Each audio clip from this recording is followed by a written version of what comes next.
An exercise that we can do for core stabilization and coordination is going to be called the dead bug. We're going to show this exercise in 3 progressive steps.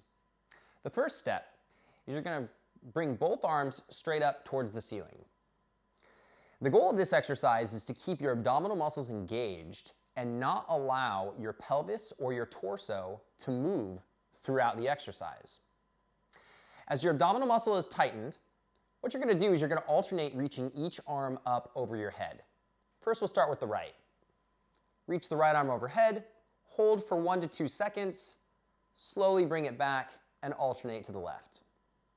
You'll notice as you reach each arm overhead that your low back is going to want to arch off of the TPR.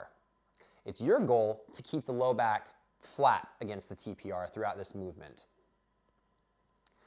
Once you feel like you have perfected this phase, we'll move on to phase 2. In phase 2, you're going to alternate straightening each leg out while your arms maintain an upright position towards the ceiling, like this. The same principles are going to be applied.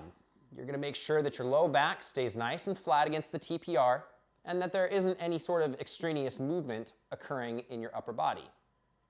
Hold each leg extended for 1 to 2 seconds and then bring it back to its starting position. Once you've perfected phase 2, we'll try moving on to phase 3. We're going to combine our first 2 phases. What we're going to do is we're going to reach overhead with one arm and extend the opposing leg, like this. Hold for 1 to 2 seconds, bring it back to center, and switch. You're going to find that this movement is much more challenging and that it's going to be very difficult to keep your core and torso stable throughout the movement.